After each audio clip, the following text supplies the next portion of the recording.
Good morning बच्चों, स्वागत है आपका ऑनलाइन क्लासेस में।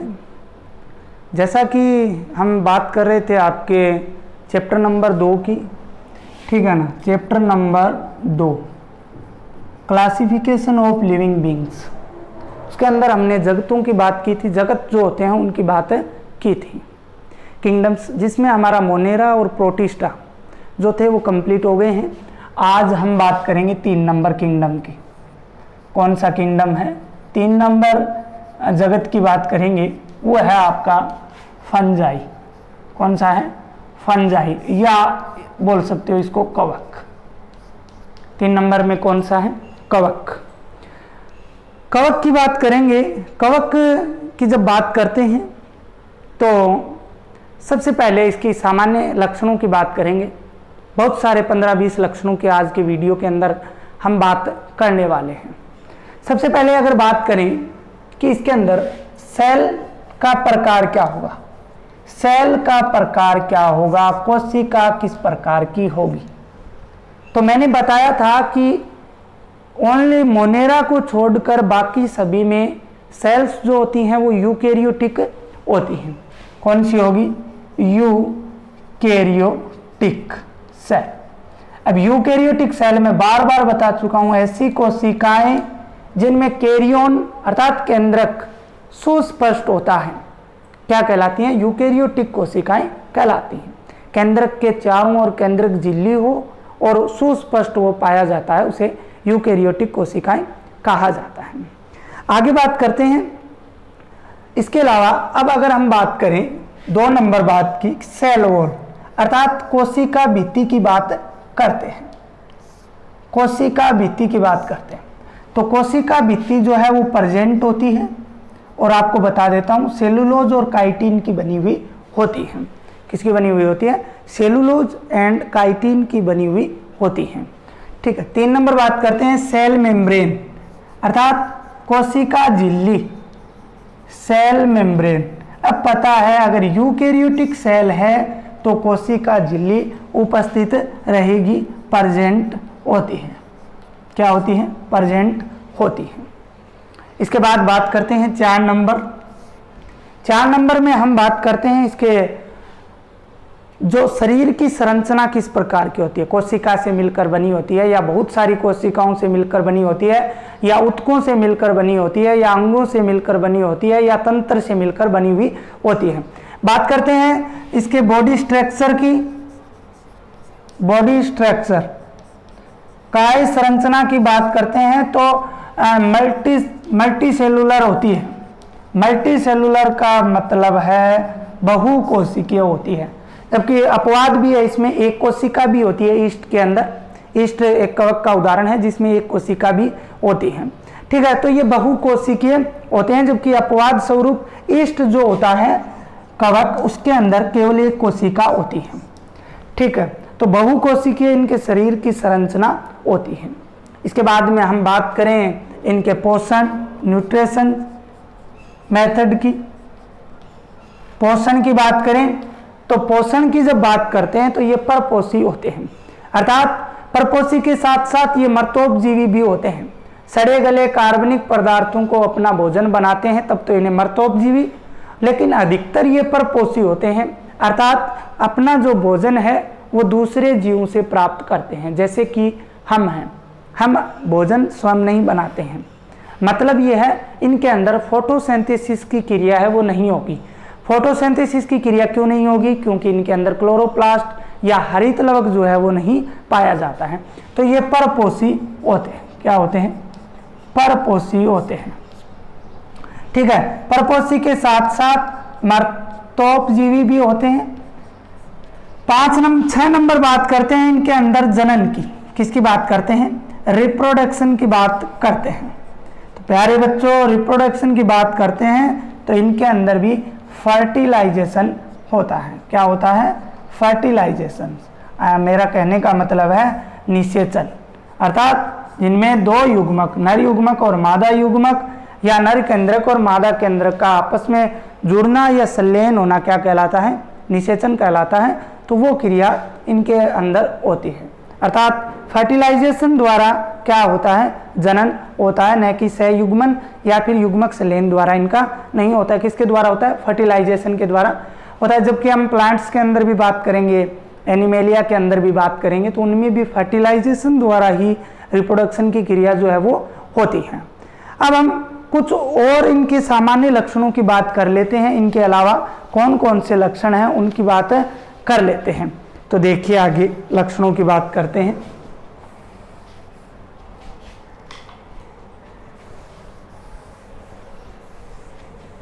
दस 12 लक्षण हैं, कुछ मैंने आपको बता दिए। सामान्य लक्षण, कवक के सामान्य लक्षण या कवक जगत के सामान्य लक्षण। General characters of fungi, general characters of fungi. सबसे पहला इंपॉर्टेंट है, ये अप्रकाश संश्लेषी समूह के प्राणी जीव होते हैं। अप्रकाशी संश्लेषी समूह के जीव होते हैं। सबसे पहली बात ये, मतलब क्या है, इनके अंदर फोटोसिंथेसिस की जो क्रिया है वो नहीं होती है, अर्थात प्रकाश संश्लेषण ये नहीं करते हैं, क्योंकि इनके अंदर जो क्लोरोप्लास्ट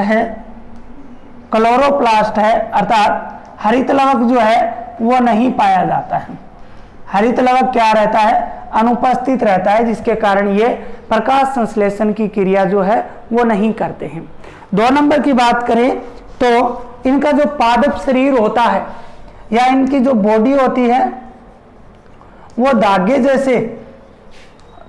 जैसी संरचनाओं के जैसी संरचना होती है, संरचनाओं के तंतु होते हैं, उन तंतुओं से मिलकर होती हैं।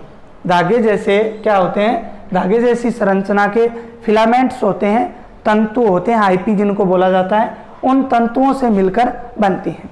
इन तंतुओं को कवक तंतु कहा जाता है। क्या बोला जाता है, हाइपी या कवक तंतु इनको बोला जाता है। ये बहुत सारे कवक तंतु मिलकर कवक जाल बनाते हैं। क्या बनाते हैं, कवक जाल बनाते हैं, जिसे माइसीलियम कहा जाता है। क्या कहा जाता है, माइसीलियम कहा जाता है। कवक तंतु मिलकर कवक जाल बनाते हैं, जिसे माइसीलियम जो है वो कहा जाता है। इसके अलावा अगर बात करें, एक कोशिक होता है जो इस प्रकार की क्रिया नहीं करता है। आगे बात करते हैं 3 नंबर। तो इनके जो रहने हैबिटाट इनका क्या होता है, इनका आवास स्थान क्या होता है।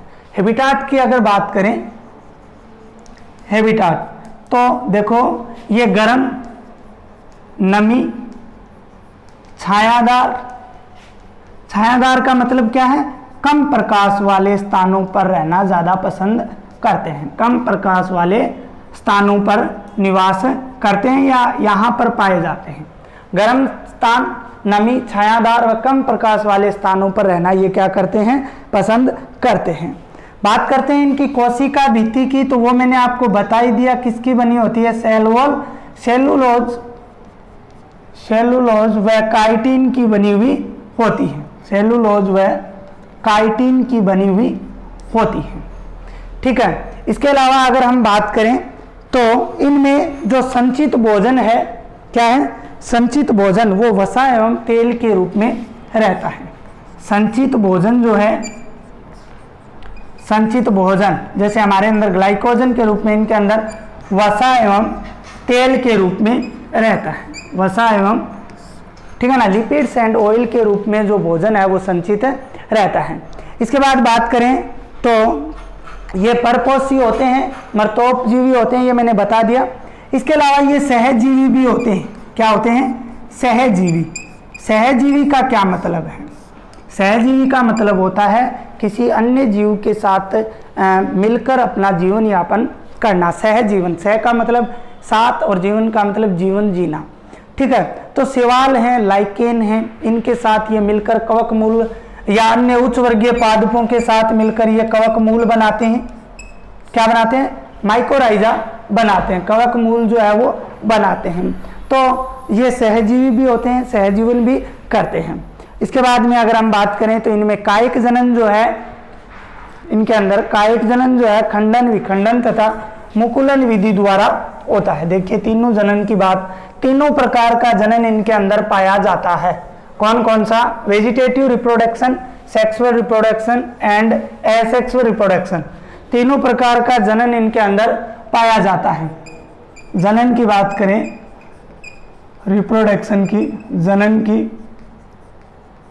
तो प्यारे बच्चों जनन जो है सबसे पहले हम बात करते हैं वेजिटेटिव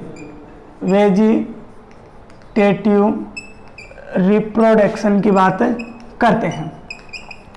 तो ये जो वेजिटेटिव रिप्रोडक्शन होता है ये खंडन द्वारा हो सकता है, विखंडन द्वारा हो सकता है, इसके अलावा मुकुलन, बडिंग, मुकुलन को बोला जाता है इंग्लिश में बडिंग, अर्थात इनके शरीर पर एक संरचना निकलती है और वो बाद में शरीर से अलग होकर एक नए कवक का निर्माण कर लेती है। सो उसे क्या बोला जाता है? मुकुल बोला जाता है। इस क्रिया को क्या बोला जाता है? मुकुलन या बडिंग बोला जाता है। खंडन का मतलब टूटकर, मान लीजिए कवक है, टूटा, दो बना लिए। विखंडन, इसी प्रकार से विखंडन हो गया, बहुत सारे टूटकर बना लिए। मुकुलन, इनके शरीर पे कोई संरचना निकलेगी, वो बाद में अलग होकर नए कवक का निर्माण कर लेगी। ठीक है। अब अगर हम बात करें एसेक्सुअल रिप्रोडक्शन की, तो बीजाणु तथा चल बीजाणु द्वारा होता है दोनों में। ये तो कायिक जनन हो गया। इसके अलावा एसेक्सुअल रिप्रोडक्शन की बात करें, एसेक्सुअल रिप्रोडक्शन की बात करते हैं तो वो होता है बीजाणु तथा चल बीजाणु द्वारा। स्पोर्स बनते हैं, उनके द्वारा क्या है? अलैंगिक जनन की प्रोसेस जो है वो होती है। 3 नंबर अगर हम बात करें तो वो है सेक्सुअल रिप्रोडक्शन। ठीक है ना। लैंगिक जनन, कौन सा जनन?